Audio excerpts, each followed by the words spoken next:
nhá. Nhưng mà bây giờ hai anh tính làm thế nào? Kiểm tra giấy tờ xe của anh. Kiểm tra giấy tờ đúng không? Anh xuất trình giấy tờ. Nhưng mà tại vì sao lại chắn đường của em? Sao lại như nào là chắn? Đang đi thì đừng có chắn nhá, nói trước ấy. Tôi dừng xe lại nhá. Như nào là chắn? Hai ông không mặc cái bộ quần áo này là tôi đấm cho rồi đấy, tôi nói thật luôn đấy. Không thử đấm thôi. Tháo cái bộ quần áo này xuống coi. Tôi nhà nước giao cho tôi mặc. Đấy, nhà nước giao cho anh mà anh bắt người như kiểu ăn cướp thế này à? Tôi không ăn cướp cái gì của anh. Cứ tháo cái bộ quần áo này, tôi không dám đấm anh, tôi là con chó luôn á. Đó là việc của anh. Tôi không cãi với những người như anh. Nói chuyện với anh. Vừa phải thôi chứ, dừng xe lại người ta cũng phải đàng hoàng một tí chứ. Bây giờ anh có xuất trình giấy tờ không ạ? Tôi giấy tờ đầy đủ, tôi đảm bảo như thế luôn. Anh xuất trình giấy tờ ra, xuất trình đi. Nhưng mà hôm nay chuyên đề của hai ông hôm nay làm gì? Tất nhiên là phải có, không có thì anh khiếu kiện khiếu nại. Biết, tôi là người dân, tôi không việc hiểu pháp luật, tôi không phải khiếu kiện các anh làm gì. Nhưng mà tôi anh hỏi anh không biết sao anh lại hỏi. nhưng mà chuyên đề của các anh hôm nay kiểm tra giấy tờ hay là làm cái gì, hay là đuổi hay là ăn cướp? Thế nào là đuổi, thế nào ăn cướp? Thế không đuổi thì tôi đang đi, các ông dừng xe tôi làm gì? Tôi phải dừng xe, tôi kiểm tra phương tiện. Dừng xe tự dưng các ông. Phương tiện của anh là vi phạm lỗi trực tiếp nha. Vừa phải thôi chứ ông. Cán bộ còn dám anh không đảm bảo kỹ thuật kỹ thuật về tiếng ồn nhá. Đúng chưa? Bây giờ ông đừng có nói tới cái bô tôi, tôi làm việc là các ông không còn cái gì để nói đâu, tôi nói thật luôn. Anh thích làm việc gì thì anh cứ làm. Đấy. Bây giờ anh không xuất trình là chúng tôi tạm giữ xe anh. Giữ đi, anh giữ đi. Giữ đi, lập biên bản đi, giữ đi. Ok. Rồi anh giữ đi. Anh có xuất trình không? Tôi đầy đủ giấy tờ. Nhưng mà với một cái là anh dừng xe tôi như thế tôi không chấp nhận. Tôi không khẩu trang cái gì, quy định nào bảo không khẩu trang, vừa phải thôi chứ. Nói làm gì, nếu mà anh đã biết là anh sai thì anh đã khác rồi. Cứ điện đi. Ông dừng xe tôi là ông vừa phải thôi, tôi tông ông là ông lại bảo là tôi đấy. Ông cứ tưởng là tôi sợ ông á. Làm cái gì làm vừa phải thôi chứ. Anh là nếu mà anh chấp hành đúng tôi nói với hai đồng chí thế này này. Nếu mà hai đồng chí đứng ngoài đường này dừng xe tôi thì tôi chấp nhận. Nhưng mà đừng có dừng xe tôi theo cái kiểu đấy. Cái kiểu như nào? Kiểu đấy là kiểu gì? Ông đang đi đúng không? Tôi đang đi, tự dưng ông chắn tôi làm gì? Ông chắn tôi làm gì? Anh này sau ra hiệu lệnh dừng xe. Hiệu lệnh cái gì mà hiệu lệnh? Ông đi đường ông cũng không để ý xi nhăng xi nhiếc gì, tự dưng ông chắn đường người ta. Ông cứ tưởng là ông là người thực thi pháp luật thì ông thích làm gì thì làm à? Ông tháo cái bộ quần áo của ông xuống xem, có người đấm ông không? Đây là pháp luật. Pháp luật. Giao cho tôi mặc nhá. Pháp luật mà pháp luật bây giờ pháp luật cho phép anh đi dừng xe người ta tùm lum thế này, anh thích tông người ta là thích tông được à? Tôi tông ngay. Tôi làm nhiệm vụ không phải là tùm lum nghe chứ. Nhiệm vụ ai cho phép các ông làm như thế? Ai cho phép các ông dừng xe thế này? Tôi làm theo quy trình. Quy trình nào đưa quy trình tôi coi xem. Anh nha. Ôi giời ơi. Cái bô của anh. Tôi nói thật với các đồng chí á, tôi không dừng xe lại là tại vì tôi bực với cái kiểu mà dừng xe của các anh rồi. Anh đừng có nói anh bực, anh phải chấp hành nha. Tôi mà không để ý tôi tông chết ông bây giờ, tôi đùa. Giấy tờ tôi đầy đủ, tôi không thiếu một cái gì hết. Nhưng mà ông đừng có nói theo cái kiểu đấy. Cái kiểu của anh là cái kiểu của anh nói xúc phạm người khác trước. Xúc phạm cái gì? Các ông bắt người ta như kiểu bắt cướp đấy, ai chịu được? Anh đều nói anh là cái người nói xúc phạm trước. Vớ vẩn. Chứ anh có nói đúng không? Vừa xuống là anh đã bảo là anh thế nọ thế kia, là anh bảo đánh người ta thế nọ thế kia rồi. Nhưng mà anh phải, trước mắt là anh phải đứng ngay lề đường. Thấy em đi, đấy anh phải dừng xe em đàng hoàng. Tuần tra lưu động. Đấy. Anh hiểu chưa? Chả có cái quy định nào bảo tuần tra lưu động mà anh bắt người ta như bắt cướp ấy. Sao mà như bắt cướp? Vớ vẩn. Còn anh những việc của anh cứ chấp hành, anh xuất trình giấy tờ ở đây. Ai sai người đó chịu trách nhiệm, anh xuất trình ra. Tôi đầy đủ giấy tờ, tôi dám đảm bảo như thế, nhưng mà các anh làm như thế tôi không chấp nhận. Đảm bảo thì anh xuất trình đi. Bây giờ tôi xuất trình giấy tờ nhưng mà tôi không cần phải đưa cho các anh xem. Tôi chỉ đưa ra đây để các anh xem thôi. Các anh đừng có đụng vào giấy tờ tôi nói thật như thế luôn đấy. Kiểm tra cái gì? Pháp luật ra cho tôi. Thôi mấy cái kiểu đấy là xưa rồi anh ạ. Xưa rồi. Mấy cái kiểu mà đưa giấy tờ cho các anh xong rồi các anh cầm giấy tờ của người ta xong các anh mới bảo lối này lối nào xưa rồi. Vi phạm. Thế bây giờ anh bảo cái bô này quy định nào ở đâu bảo cái bô này không đảm bảo quy định nào? Đưa quy định tôi em coi. Đưa quy định coi. Quy định nào rõ ràng như thế? Các anh phải đưa ra quy định rõ ràng cái bô này để thuyết phục người ta mới ấy chứ. Bô này thì bây giờ người ta thích lát thế nào chả được. Anh nói phải Đùa là đùa thế nào? Anh không có lý do chính đáng thì bây giờ anh nói thế làm sao mà thuyết phục được người ta? Bây giờ anh căn cứ vào đâu? Anh căn cứ vào đâu để mà xử lý cái bô này? cái bô này có phải là cái bô nguyên bản của xe không ạ? Không phải nguyên bản, nhưng mà xe của em xe nông thôn, xe đi làm, xe rách. Nông thôn lái thích làm cái gì thì anh làm hả anh? Thì không phải như thế, nhưng mà xe của em rách đi là em có quyền thay. Anh thay sao anh không thay cái bô của nó, anh thay những cái bô Có tiền không? Có tiền không? Thế bô 2 triệu máy có tiền không? Cho mượn tiền. Thế cho mượn tiền đi thay cái. Sao anh không hàn lại? Mai lại bỏ tiền mua xe. Hàn tùm lum vào xong là anh bảo là sẽ không đảm bảo âm thanh. Tào lao. Cái nó phải đúng, nó chuẩn. Không phải, không, em không cần biết cái gì hết. Cái xe lề lề đó mà anh không nói. Vậy Em khuyên anh này, anh xuống xe, anh là người công dân, còn em là người công dân, em tôn trọng anh, em gọi anh bằng anh nhá. Thì anh cũng phải gọi em là đồng chí, được chưa? cái đấy là tôi biết. Chứ không phải là anh xuống anh mày tao rồi đánh ngay. Không phải mày tao ở đây, cái đấy là anh không cần phải nhắc em biết. Nhưng mà theo cái kiểu mà anh vừa xuống là anh tính em bảo cởi quần áo ra rồi anh đánh không đánh anh làm con chó. nhưng mà theo cái kiểu mà bắt xe của anh á thì em mới tức cái đấy rồi. Bắt không sai đâu anh ạ. Làm sao mà không sai được? Mày bà không tưởng là hiếp ai thì hiếp được, chứ hiếp mình thì còn lâu.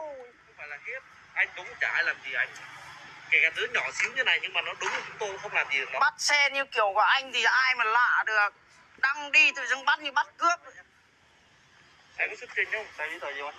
Xe, xin thông báo với anh là như thế này. Xe thì em tham gia giao thông em đầy đủ giấy tờ, nhưng mà hai anh này bắt theo em kiểu như bắt cướp Em nói nghe thì này. em không chấp nhận cái đấy. Em nói nghe nè, mình điều khiển lưu thông xe mà bô này nó là rất ồn ào, mình lớn tuổi rồi mà bô này sao được?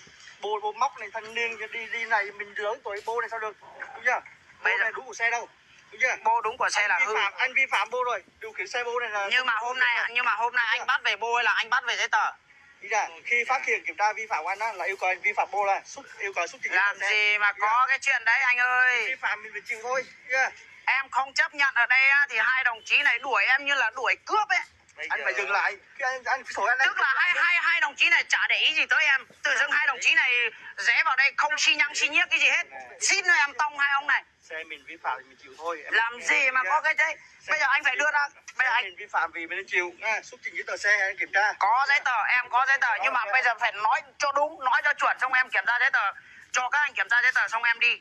Anh hỏi nè, anh Đấy, chứ không phải là cầm được giấy tờ của em xong là bắt đầu lại bảo là lỗi này lỗi nọ xong giữ giấy tờ của em đâu. Em nói thật luôn á. hỏi bô này là anh đúng chưa? Bô Đúng chưa? Bô móc bô độ này có đúng không? không đúng, nhưng mà anh đưa ra cái quy định rõ ràng để cái bô này không chính xác với cái xe này chăng? Rồi anh cứ lên đây. Đưa quy định về để em coi cho. Anh nha. Rồi, anh cứ đưa quy định. Anh dùng từ vô đây từ 100 vô cho anh xem luôn. Quy định ngày bao nhiêu nhiêu. Được.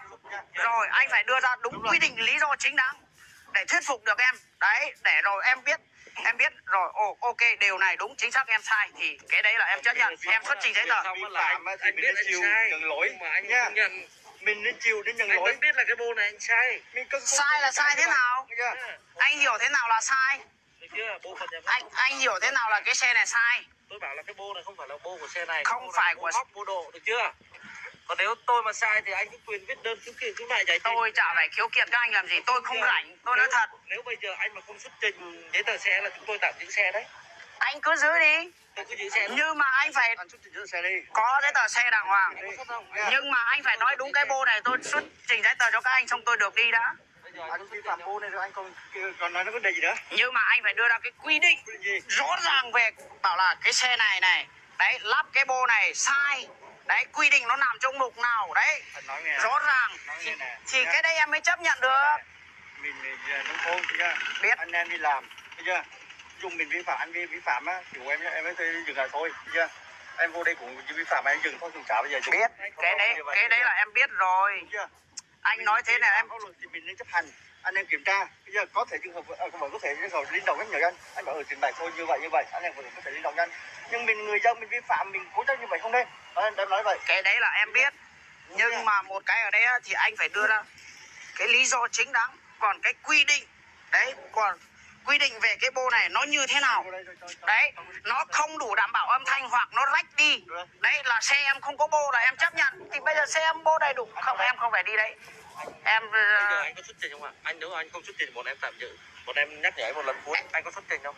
em không xuất trình là tại vì em không chấp nhận anh bắt em kiểu đấy. Còn cái thứ hai nữa là cái bô xe này anh chưa Anh nói thế là em không công nhận. Anh đưa chìa khóa em mở lên. Không. Nước ở đây họ xem luôn. Tất cả mọi người đều. Bô này thì rõ ràng là em thay cái bô này vào á, thì tại vì cái xe này là cái bô của nó là rách đi, nhưng mà anh nói thế là em cũng không chấp nhận, tại vì cái bô này là cũng là bô của hãng của nó. Chứ bây giờ anh bảo là mình giờ lớn tuổi sai, rồi, mình không không nên đi bô đổ bô móc như vậy, không nên thế. Anh đưa cái chìa khóa xe. thì em nói rồi, xe này xe em đi làm mà. Mình vi phạm mình chấp nhận Xe em đi làm mà tự dưng các anh nói thế em cũng đâu có chấp nhận được. Bây giờ anh có xuất trình giấy tờ không? Anh chỉ hỏi lại lần của em có xuất trình không? Em xuất trình. Em sẽ xuất trình, nhưng mà em nói thật với các anh là đừng có cầm giấy tờ của em là được. Em không cấm. Đừng có cầm giấy tờ của em là được. Em nói thật luôn đấy. Anh không xuất trình thì bọn em tạm giữ xe. Cứ giữ đi giấy tờ, em chả thiếu cái gì hết. Em xuất trình ra đây đi. Nhưng mà cái này là đừng có vớ vẩn nhá, nói trước đấy. Giấy tờ đầy đủ. Giấy tờ thì tôi không thiếu, nhưng mà tôi nói thật tôi không cho các anh cầm đâu, tôi nói trước luôn đấy. Chúng tôi phải tạm giữ cái giấy phép lái xe. Làm gì mà có cái chuyện đấy? Cái này là tạm giữ giấy phép lái xe đấy. Anh cứ đưa quy định rõ ràng cái bô này đã. Rồi anh cứ đưa quy định rõ ràng. Anh có xuất trình giấy tờ không? Anh không xuất trình thì chúng tôi tạm giữ xe này. Anh tính dọa ai? Tôi không dọa. Anh tính dọa ai? Tôi không dọa. Bây giờ cái này anh đã đúng chưa? Tôi không dọa. Cái này anh đã đúng chưa? Bây giờ anh có xuất trình không? Phạm bộ độ mình là mình sai rồi. Bộ độ cái gì mà bộ độ, anh nói vừa phải thôi chứ. anh cả như vậy rồi đừng cái cùn nữa. Không, em không cái, nhưng mà anh nói phải nói cho đúng. Tôi không nói sai. Đấy. Anh còn phải thừa nhận này là cái bô này không phải của cái xe này, mà bây giờ anh còn nói sao nữa, trong khi nó ồn ào với Anh xuất chìa khóa xem mở chìa khóa đến mở lên. Anh cứ nói đó. Anh cứ nói cái bô này đúng đã rồi em xuất trình giấy tờ xong rồi em đi. Thế thôi. Xuất chìa khóa đấy. Chưa khóa ở đấy. Không phải ấy. dắt xe qua nào. Giữ nguyên là trường anh ạ. Để đấy khi nào mà giải quyết xong đó. Cứ không phải em đầy đủ giấy tờ chứ các anh đừng có cố nghĩa thế này. Xuất trình giấy tờ ra đi. Có giấy tờ nhưng mà các anh làm cái bô này đúng chưa? Quy định nào bảo cái bô này sai? Anh đưa quy định ra đây. Không, anh cứ đưa đây, anh cứ đưa qua đây. Anh cứ đưa qua đây. Anh dở qua đây để em coi đã. Mình vi phạm Khi mà em nói anh là mình sai là làm gì mà có cái chuyện đấy. Và khi nào mình không sai, người ta nói mình thì mình không có đâu. Mình cái là nó phải đúng. Không có. Không thì anh nổ chìa khóa lên đây, bao nhiêu người đây đứng xem. Bây giờ nhá, cái bô này anh phải đưa ra cái quy định nào bảo là xe này đúng chính xác lắp cái bô này sai. Bây giờ tôi hỏi cái xe này có phải của cái bô này không? Không phải của cái bô này, nhưng mà trước khi cái bô này hỏng đi em có được thay lại không? Rồi cái bô này nó có gây ồn nào không? Không có ồn nào đấy. Anh đi bắt đi. Đấy, ồn nào đi bắt đi. Tôi đang làm việc với anh. Đi bắt đi. Nếu mà anh chấp hành với tôi chúng tôi thì chúng tôi đi làm. Anh đi bắt đi, anh đi bắt cái bô đấy đi. Thì anh phải chấp hành. Anh đi bắt cái bô đấy đi. Anh rồi tôi mới đi làm việc. Anh đi bắt cái bô đấy vào đây đã rồi tính nhá. Bây giờ dắt xe sang. đó. Nói cái gì nói cũng phải vừa thế chứ. Anh Quân ơi, chạy xe mô tô về này. Đây cái này mình không phải là mình nói như thế. Có cái chuyện đấy đâu. Sai là sai thế nào? Anh chỉ có mình anh nói không sai chứ đâu ai đâu. Thì bây giờ anh phải đưa ra quy định rõ ràng cái bô này là em sai thì em lúc đấy thì ok, anh muốn làm biên bản em ok, không có gì hết. Kệ người ta chứ việc mình làm. Là việc của anh. Đó. Việc của chúng tôi làm nếu mà nói như anh. Còn một cái nữa, tôi muốn nói với hai đồng chí cái kiểu bắt xe như thế này sau này đừng có chơi như thế nữa nhá, nói thật đấy. Sẽ có ngày người ta tông hai ông chết oan luôn á. Người ta đang lưu thông mà tự dưng các ông đuổi người ta, bắt người ta như bắt cướp ấy. Tôi dừng anh lại với cái tốc độ mà tôi Tốc độ cái gì? Anh chạy cái gì? Anh chạy vòng tròn ở đây này. Bây giờ trong lương tâm của anh có dám nói là cái này anh không để ý tới tôi không? Sao không để ý? Tôi phải để ý tôi mới biết ai tôi dừng chứ. Ông nói cái miệng ông nói như thế nhưng mà thực chất cái lương tâm của ông không bao giờ nói như thế đâu. Ông nói cho đúng lương tâm đi. Tôi đang đi ông chả để ý gì, tôi đi đằng sau hết. Tự dưng ông muốn quay về đường này, xong đó bất ngờ ông bất ngờ ông chả xi nhăng xi nhiếc gì, ông quay về tôi muốn đi đường này này. Tí nữa là tôi tông chết ông luôn á, tôi nói thật luôn đấy. Tôi mà lái xe không cẩn thận là tôi tông chết ông lâu rồi. Cái kiểu bắt xe thế này mà nghe được à? nói sao Vớ vẩn. Bây giờ dừng anh sai thì chúng tôi phải dừng. Dừng là dừng thế nào? Còn anh bảo chúng tôi đi bắt thêm người khác trong khi anh đang không chấp hành. Đi bắt đi. Bây giờ khi anh đang không chấp hành, anh đứng đây anh tôi nói với các ông như thế này này, xã Quản Hòa này riêng 1000 cái xe thì chỉ có 2-3 cái lắp đúng bô của nó thôi. Anh đi bắt đi, đi bắt hết vào đây rồi em xử lý với anh. Đó. Nhưng mà giờ trước khi tôi nói anh, tôi yêu cầu anh xuất trình giấy tờ tôi kiểm tra để tôi có làm. Bây giờ ông cứ đưa ra cái quy định. Xin là xin thế nào mình sai là gì? người giấy tờ đầy đủ, mình không bao giờ sợ cái bọn này hết. Nói thật là như thế luôn. Anh tôn trọng chúng tôi tôn trọng anh. Anh đừng gọi chúng tôi là bọn nọ bọn kia. Chứ anh gọi chúng tôi bọn nọ bọn kia, chúng tôi gọi anh là thằng nọ thằng kia. Anh biết không, bọn em dân tộc biết như thế là hiểu lắm rồi đấy. Sao nãy giờ tôi gọi em bằng anh? Bọn em dân tộc, bọn em không hiểu biết rộng rãi như các anh. Cho nên là bọn em lúc ngoài kia anh cũng nên thông cảm. Anh nói từ nãy giờ chúng tôi vẫn xưng một anh hai tôi với anh. Tôi không bao giờ nói như anh đâu. Chừng nào mà các anh cái bô này các anh đưa ra cái quy định có hiệu lực từ ngày nào. Đấy, rõ ràng là cái xe này lắp cái bô này là sai. Bây giờ anh tham gia giao thông thì anh biết nó có cái nghị định nào bây giờ mới nhất chưa? Em chả biết, em người nông thôn biết như các anh thì nói làm gì. Nghe là nghe thế nào? Anh phải nói đúng thì em mới nghe chứ anh nói thế ai nghe được. Nói như nào không đúng, như thế nào anh còn muốn như thế nào? Tự dưng anh lại đi bảo là cái bô này sai. Nó sai anh mặc lên cái bộ quần áo của nhà nước xong anh thích nói người nào sai là anh nói được à? Đấy. Anh bình thường này tôi không nói. Anh nói được á? Những người bình thường này tôi không nói. Anh nói thế thì ai nghe được? Tôi lại nói anh xong tôi nói với người bình thường này. Tôi thì nói thật, tôi giấy tờ tôi không thiếu. Một khi tôi đã từ Đắc Tinh vào đây tôi giấy tờ đầy đủ. Nhưng mà các anh nói thế với lại cái kiểu bắt xe thế là tôi không chấp nhận. Tôi nói như thế luôn á. Riêng cái xã Quản Hòa này mà có thằng nào mà dám chắn xe em như hai anh á, nói thật hai anh không mặc cái đồng phục này á, bị đấm rồi. Đó là việc của anh. Đi xe cái gì đi vừa phải chứ. Anh ví dụ bây giờ mà anh có đánh người hay làm gì đó là pháp luật này có bộ phận khác xử lý anh tiếp. Thì cái đấy là rõ ràng rồi. Tôi đã xử lý anh về cái vấn đề về phương tiện này nhá. Được chưa? Còn anh nếu mà giờ mà anh đánh chúng tôi cũng được thôi, anh đánh được thì anh cứ đánh, anh đánh thì là có bộ phận khác hình sự xử lý anh. Các ông đừng có mặc hai bộ quần áo này xem các ông bắt cái kiểu như bắt cướp thế này xem. Sẽ có người đấm, nói thật là như thế luôn đấy. Đấy là cái việc của anh này, anh suy nghĩ như ở đây tôi tôn trọng là tôi tôn trọng mấy cái bộ quần áo của nhà nước này, tôi nói thật là như thế luôn đấy. Không chấp hành đi. Tôi chấp hành, tôi không chấp hành tôi chạy rồi. Miệng anh nói không tôn trọng, thế giờ anh tôn trọng xuất trình giấy tờ ra đây. Tôi xuất trình giấy tờ ra đây nhưng mà cái gì tôi xử lý cái đó. Nhưng mà cái bô này anh có chắc chắn là anh có quy định bảo là cái bô này sai không? Đúng. Rồi, anh rồi cứ đưa quy định ra đây em coi xong là các anh giữ giấy tờ em cũng được, biên bản cũng được, đơn giản em sai em chịu em phạt nhà nước. Anh phạt cho nhà nước chứ không phải phạt cho tôi, mà tôi cũng đi làm việc cho nhà nước. Trước không có mấy cái kiểu mà hồi xưa mà các anh ăn tùm lum ngoài đường đó, tôi nói thật như thế đó. Anh có cái gì mà chúng tôi ăn? Anh nói anh phải hiểu chứ. Tôi nói là tôi nói như thế. Gì? Tôi sai tôi phạt tôi đóng nhà nước. Đấy. Còn nếu mà bây giờ tôi không sai á thì các anh đừng bao giờ bảo là thôi thế này thế nọ rồi cho đi. Tôi nói thật tôi không cần cái đấy. Anh sai là tôi xử lý, tôi phải xử lý. Rồi anh xử lý, anh cứ đưa ra cái quy định để em xem rõ ràng đúng em sai. Đấy. Cho anh nghe anh cũng chẳng nghe. Thôi xuất trình giấy tờ đi để cho các anh em người ta từ xa người ta về đây người ta vất vả còn đang phòng dịch thế này mà cũng thấy cản trở làm gì. Mình sai thì nhà ra rồi. Thì anh Quang bây giờ em xuất trình giấy tờ cho họ nhưng mà bây giờ họ lại bảo cái xe em không đúng.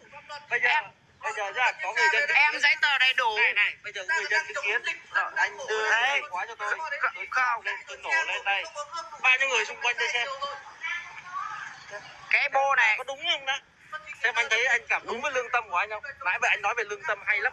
Nhưng mà cái bô này á rõ ràng là nó là bô móc nhưng mà quy định của anh bảo là cái bô lắp cái bô móc này vào đây sai là ở đâu? Đúng rồi, đó phải là sai cho anh. Đấy. Không đúng với nhà thiết kế, anh hiểu không? Không đúng với nhà thiết kế nhưng mà bây giờ trong cái quy định có quy định rõ ràng là như thế không? Có chứ, bây giờ anh không có như thế các ông áp dụng ở đâu ra để mà xử phạt? Nếu bây giờ anh đôn cái máy này nó sẽ xử lý anh là thay bộ phận thiết kế của xe nhá. Còn anh bô này nè, bộ phận giảm thanh nhưng đảm bảo tiêu chuẩn kỹ thuật tiếng ồn nhá. Đưa quy định ra đây. Cứ đưa quy định ra đây rồi. Anh cứ tưởng là anh mặc bộ quần áo này là anh thích đọc thế nào là đọc á. Làm cái gì bây giờ nó phải có căn cứ đàng hoàng, có chứng minh đàng hoàng. Anh có bằng lái xe không? Bằng anh mua à? Thế anh đi học người ta không dạy à? Tôi cho ông nói một lần nữa đấy. Chứ anh đi học người ta có dạy cho anh không? Tôi cho ông nói thêm một lần nữa đấy. Tôi hỏi anh đi học người ta có dạy cho anh không? Tôi không biết cái đấy. Tôi không cần biết, anh đi học bằng lái mà anh có bằng lái thì anh phải biết chứ, anh phải hiểu. Tôi không cần biết cái đấy. Thế là anh nói. Ông đừng có nói là ông thích nói thế nào nói. Tôi nói thật, giấy tờ tôi không thiếu. Anh xuất trình đi. Giấy tờ tôi không thiếu. Sao anh không xuất trình? Tôi xuất trình cho ông, nhưng mà tôi đảm bảo là tôi không cho ông cầm. Tôi nói thật. Tôi chỉ để đây ông xem là tôi có thôi. Không, tôi phải cầm. Ông đừng có chơi cái kiểu mà ông cầm giấy tờ người ta xong bắt đầu ông lại chạy đi rồi bắt đầu ông lại bảo là xe này lỗi nọ. Không anh à, tôi lập biên bản trực tiếp tại đây. Không có lập biên bản, nhưng mà trước hết ông muốn lập biên bản tôi á, ông phải đưa ra cái quy định cái bô này sai đã. Tôi xem nếu mà rõ ràng. Người ta nói cho anh. Trong cái quy định của Thủ tướng Chính phủ đưa ra bảo là từ ngày này có hạn, đấy, có hiệu lực cho đến ngày này, cái xe Sirius này lắp cái bô này sai, các anh phải xử phạt. Rồi cái đấy tôi chấp nhận. Anh Làm biên bản cho tôi đi. anh biết là cái xe của anh bô móc. Còn bây giờ cái xe của tôi á, Chúng tôi quay phim mà lúc nãy còn nói anh xe là cái xe anh bô móc mà anh không nhận thì không phải chúng tôi không. xe tôi là xe tôi bô móc, nhưng mà bô móc của nó là phải đủ đảm bảo âm thanh chứ cái Đảm bảo anh nổ lên xem, anh thử coi ở đây xem hai cái như nào là đủ đảm bảo. cứ đưa ra quy định, cứ đưa quy định rõ ràng vào đây để em xem xong đó. Muốn lập biên bản thì lập. Phải lập chứ. Còn giấy tờ thì bây giờ nói thật là tham gia giao thông giấy tờ lo gì. Rồi anh xuất trình đấy. Anh sai cái lỗi thì chúng tôi xử lý cái đó chứ. Không, tôi chỉ xuất trình. Tôi chỉ tạm thời đưa như thế cho anh coi thôi. Còn tôi không bao giờ đưa cho anh cầm. Tôi nói thật với các đồng chí là cái kiểu mà cầm được giấy tờ người ta ấy, xong bắt đầu giữ luôn giấy tờ người ta là cái kiểu đấy xưa rồi. Năm 2000 mấy rồi. Giữ đi, anh cứ giữ đi. Anh cứ giữ đi. Rồi, anh cứ giữ, cho phép anh giữ. Nhưng mà anh phải đưa ra cái lý do thuyết phục được đã, xong rồi anh mới giữ.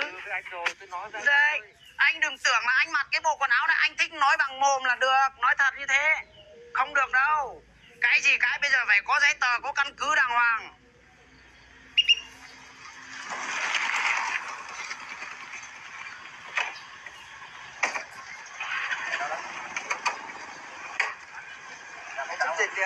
Đó, bắt xe đấy đi. Tôi đang làm việc với anh, một mình tôi chỉ làm, tôi là con người, một làm với một. Cái kiểu làm việc của ông á, tôi nói thật, khoan thua đâu. Tôi khoan thua thì kể tôi. Pháp luật giao cho tôi. Đừng có làm cái kiểu đấy, nói thật. Pháp luật giao tôi làm. Các ông muốn làm gì thì làm nhanh đi, tôi còn phải đi á.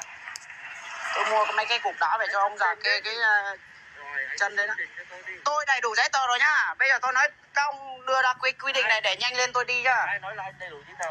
Tôi xuất trình giấy tờ cho các anh xem rồi. Làm gì mà các anh được cầm giấy tờ của tôi? Nói anh đi học bằng chưa? Tôi học bằng, nhưng mà cái kiểu mà các anh cầm giấy tờ của tôi nó thật là các anh xưa rồi, các anh đừng có làm như thế nữa. Giờ Đừng bao giờ làm như thế nữa. Nói lại chưa kể nha, ví dụ anh sử dụng những cái giấy tờ giả đúng không? Anh giả là giả thế nào? anh kiểm tra cho anh biết. Bây giờ các anh cầm giấy tờ của tôi đi, các anh cứ cầm đi. Rồi, tôi sẽ xử lý các anh sau. Anh cứ xử lý. Đó. Tôi sai đâu, chúng tôi nhận. Đây, giấy tờ của tôi đây. Đừng bao giờ cầm giấy tờ của tôi đi, tôi nói thật là như thế luôn á.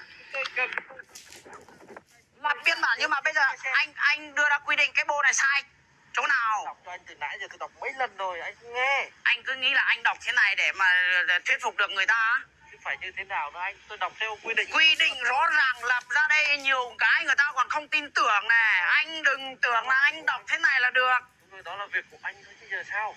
Anh làm việc nhà nước thì anh phải có căn cứ, có giấy tờ đàng hoàng để người dân người ta còn phải tin tưởng như anh tưởng anh nói bằng mồm này người ta.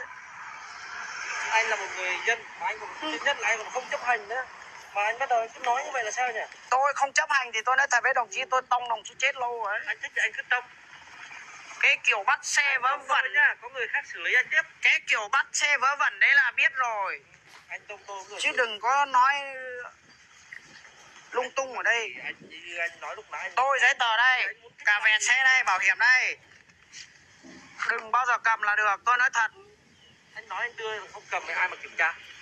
Tôi kiểm tra bằng cách nào? Anh xem này, anh xem đi. Đấy, anh xem đi. Như nào là xem? Nhưng mà đừng cầm là được. Bây giờ anh xem. Anh xem đi. Như nào là xem? Đó, giấy tờ đây, xem bảo hiểm đây. nào? Đây. Như nào là xem? Thế này có phải xuất trình chưa? anh bảo không được Đừng chạm cầm, tay của đừng bao giờ cầm. tôi không chạm đâu. Tôi nói thật là đừng bao giờ cầm. Kệ của anh kể đó. Năm 2007, 2008 thì công an huyện Lắc, tất cả các công an khu vực Tây Nguyên là tôi gặp hết rồi. Anh gặp ai phải gặp nha. Bắt đầu cầm được giấy tờ xong thông báo này, thông báo nọ, Thông báo cái anh là lỗi. rồi bắt đầu giữ giấy tờ người ta không đưa lại luôn. Tất nhiên. Tôi nói thật như thế luôn. Tất nhiên là tôi phải giữ giấy tờ anh là đúng. Anh sai chúng tôi sẽ giữ. Thì bây giờ anh cứ đưa ra quy định cái bô này sai đó, rồi tôi tính sau. Anh nha. Tôi giấy tờ đây. Tôi chấp hành Tôi chấp hành rồi. anh cứ cầm một mình anh. Tôi không có thời gian đâu, tôi đi bây giờ. Anh không có thời gian, chúng tôi không có thời gian để ngồi tranh cãi với anh từ nãy đến giờ. Đúng không? Thôi, nói trước là mất thời gian của anh. Mất thời gian. Riêng cái kiểu bắt xe của anh là tôi không chấp nhận, tôi không đồng ý rồi. Chứ đừng có nói là kiểm tra giấy tờ với lại lỗi tùm lum ở đây, tôi nói trước luôn á. Đó là tùy anh, đó là suy nghĩ của anh. Suy nghĩ cái gì?